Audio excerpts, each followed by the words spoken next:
Hello, everyone. I'm Paris Fox, and I'd like to welcome you to 12 O'Clock High, a podcast on business leadership with Tom Fox, hosted by Richard Lummis. What makes a great leader? Is it genetic, or can you learn leadership skills? Join Tom Fox and Richard Lummis in this podcast, where they consider leadership from a wide variety of perspectives: academic, behavioral science, history, popular culture, the movies, and much more. You'll learn about specific tactics and strategies that you can bring to your own leadership toolkit. 12 O'Clock High is a production of the Compliance Podcast Network. Hello, everybody. This is Tom Fox, back for another episode. And today we're going to do something special because I have Jeffery Hayzlett. Jeffery is the chairman of the C-Suite Network, primetime television and podcast host. But for this podcast, we're going to talk to him in his role as an author. So, Jeffery, first of all, welcome to Houston. Thank you. It's great to be in Houston. It's, I'm from way up north in South Dakota, so this is really warm to me. So this is great. Well, why are you down in Houston this weekend? I'm here as part of the National Speakers Association, and our C-Suite Network's down here doing a couple of programs and just involved. I've been a member of the National Speakers Association since 1986. I'm in their Hall of Fame. So when the industry gathers, just like any other association, you go where the industry gathers, and it's a great learning experience, and you get motivated, inspired, and that's what I'm here for. Well, you probably weren't aware of this, but yesterday was Go Texan Day because today is the first day of the rodeo. I do know that because I used to have a brother who was a bull rider, and so in the rodeo, and of course when you come to Houston, that's all they talk about is the rodeo. So yeah, I knew everything was going on. Well, we're talking about it this weekend, and in fact, we're both wearing skins today. So what kind of skins are you wearing? Today, mine's Cayman, so okay. I've got Cayman boots on today. They're Lucchese, a good Texas product. They're like the Jimmy Choo's of boots. So I'm wearing ostrich skins today from ML Letty from Fort Worth. Oh, good. See, look, we worked a couple of good promotional items in there. That's great. Jeffery, I've been dying to visit with you about your book, The Hero Factor. Yeah. So could I ask you, why did you write this book? I wrote the book because I started seeing a group of men and women who lead businesses who are running hero cultures. They're running hero businesses. Nobody wakes up every morning as a leader and says, I can't wait to be a hero. Just like real heroes in the world and in the military and heroic acts, they don't intend to be heroes. They're just put in the right place at the right time. And there's lots of leaders in business who are running hero businesses. And these are the kind of businesses that, quite frankly, they're value-based. They're based on values. They have certain sets of values, and everybody in the organization knows what they are. And as a result, they live those values every day. Walk-away values is what I like to call them. And they have things like diversity and inclusion, and they just, they stand for certain things no matter what, that principle of it. And as a result of that, they gross more revenue. They make more money than their competitors in the marketplace. They have happier employees. They have more engaged customers. They have vendors who want to do business with them. And as you know, and knowing other businesses, when they walk through the town, people point at them and go, there goes a great business, And that's what this is all about. So it's about the hero factor, how they stand out above everybody else. I think most people have heard of the term servant leadership, but you talk about hero leadership. Yeah. What's hero leadership? Well, servant leadership is a part of it, serving others and doing it. But the hero leadership is really setting a set of values that you're going to walk and operate with a certain set of values, whatever those are. And by the way, and it could be adverse to your business as well. I mean, there could be some bad things, but most, by and large, it actually is the opposite of that. Let's take, Kathy Truitt, or Truitt Kathy from Chick-fil-A. He has a value that he believes that you shouldn't have same-sex marriage. Okay, there's a lot of people that don't like that, but he stands for that and says that's just one of his values. And if you don't like it, don't buy my Chick-fil-A sandwich. Now, I happen to like his Chick-fil-A sandwich. Can't stand that particular stand on that issue, but nonetheless, he has every right to do that. But it's about his own Christian values. Those are different than mine. I'm Christian as well. But nonetheless, he stands for certain values. Or let's take it to his business side, not the personal side. On the business side, he says we're not open on Sunday. Absolutely. He's not open on Sunday. Why? Because he believes that's a day of rest for him. And there's others like that. Another Texas-based company, Michael's, same way. But let's go to Starbucks. Now, Starbucks is kind of you would think, from Seattle, left wing, kind of a crazy kind of company, And, in my state of South Dakota, in many states, there's a thing called National Gun Day. And on National Gun Day, people actually walk down the streets and do a parade carrying open firearms. And you know what they do? They go into Starbucks and buy coffee as a kind of a way to kind of, tick off Starbucks. But Starbucks allows it. Why? Because their values are we reflect the values of the community. And to me, that's certain kinds of things that kind of come out that to me are at odds somewhat with Howard Schultz. I mean, I think Howard Schultz is probably pretty much an anti-gun kind of guy from everything I can see when he was talking about running for president and everything else. So, but yet their values are, this is what we stand for. Last summer, the Business Roundtable came out with a statement on the purpose of a corporation. Yep. And they expanded the statement on the purpose of a corporation from simply shareholder value to a variety of stakeholders. And they added values. Yep. Why did, I found that incredibly It means significant. something. Because it means something. I was ecstatic because that's the entire book, the hero factors, how great companies transform and create winning cultures. And it's all always around values. And to me, that was like, oh, what a validation for what we do at the Hero Club. What's a validation what most leaders in the C-suite network do, and that is lead with great purpose and great value.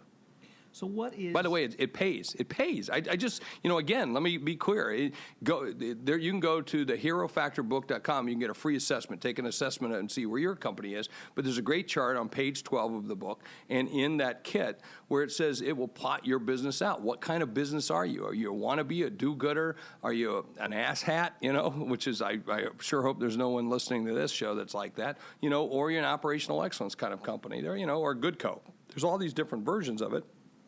But it pays. If you have great values, it pays. We systematically prove that over and over and over.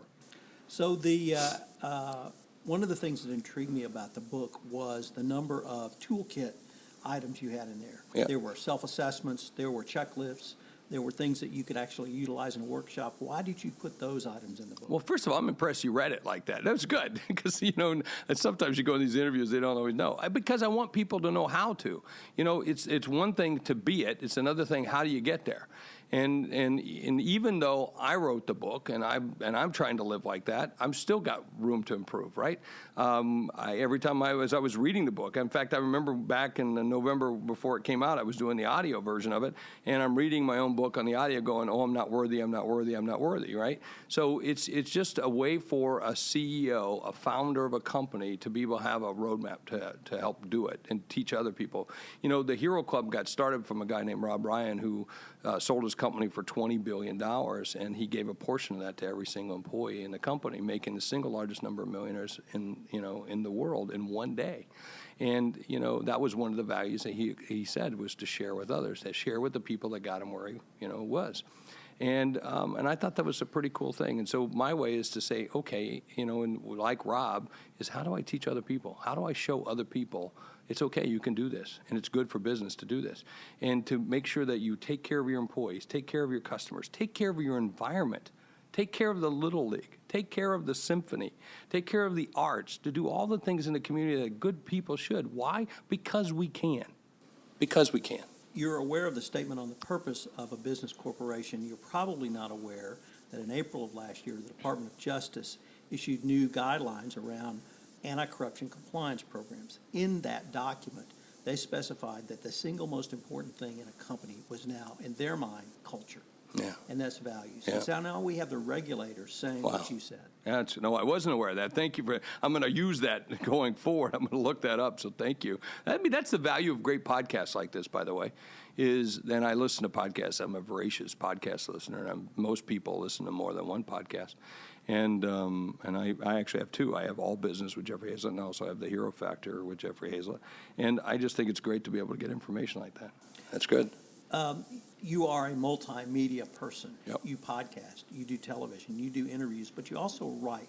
Why do you write in addition to your other media? Writing's a way for me to kind of like it. I'm a former printer too. Now, Okay. Yeah, so that's one thing. But so I'm the bigger believer in print since Gutenberg. Because I think the most important documents in the world have always been in writing. Contracts now too, the same way, right? I'm a lawyer. Yeah, exactly. So that you want to memorialize it, put it in a contract. And those are the things that I think are important. To me, writing is a way for me. It's very.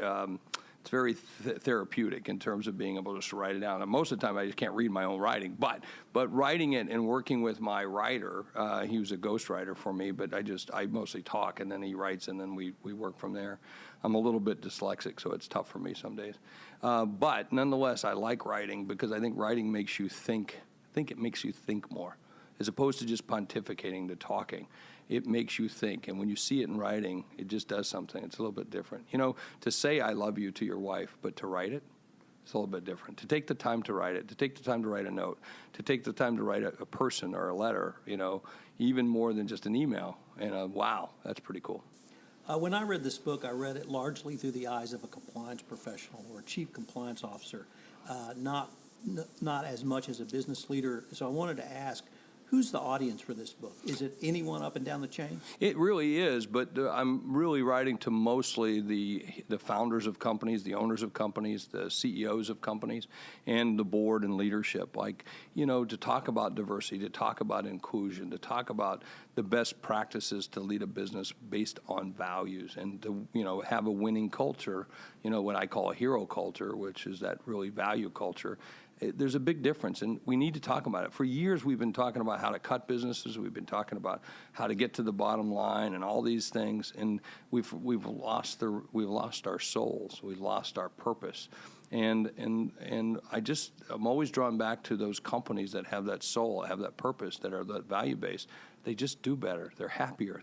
It's like a feeling when you walk in the business. It's like, I'm in greatness. I'm in something that's different than anything else as a result of that, as opposed to going in, and all due respect, to Walmart or to GE or to companies to me that are cut and dried, cold. And there's nothing wrong with a bottom liner. There's nothing wrong with that if that's what you want to be. But as I say in the book, just pick a side. Decide the kind of business that you want to be, and then pick it, and then drive to that finish line. And if you do that, that's okay. But I can tell you that if you're building a business based on values and to have a hero culture, oh man, there's nothing like it. It's a whole different thing. And the other thing that really struck me that we mentioned earlier, but it's the toolkits that's available, because I'm a big process guy, and you've laid out a process by which you can assess your values, you can then work to improve or manage your values, and then you can, on an ongoing basis, improve them going forward. Yeah, and check back in, because by the way, your values change over time. Right. We had certain. Like I used to be in politics when I was younger. I had certain kinds of views. When I'm older, I have different kinds of views. Right? You have children. You think, well, I'm never going to raise my kids like that, and then you turn around, you're repeating the same things your mom and dad said. So, those are the things that we learn over time. So yeah, it's okay to check in, and there was a great movie, Check Yourself Before You Wreck Yourself. I did want to ask you about the Hero Club. Could you say a few words about that? Yeah, the Hero Club is an organization, again, a value-based, invite-only organization. We encourage people to apply to say, hey, we'd love to have you in as part of this, to get together with other people. We vet every member that comes in just a very simple way, but we have a discussion with you ahead of time, and usually most people are recommended, or they raise their hand and say, hey, I'm interested in coming in. And then we get together on a regular basis. And what's really unique about the Hero Club is because of the values that everybody espouses, individually different, but they're making a statement. It's very interesting to watch people come into the room and they've taken the armor off. And it feels as though you know everybody in the room already. And so there's deep friendships immediately. There's deep kind of partnerships that occur. And just a no bullshit atmosphere, which is kind of nice.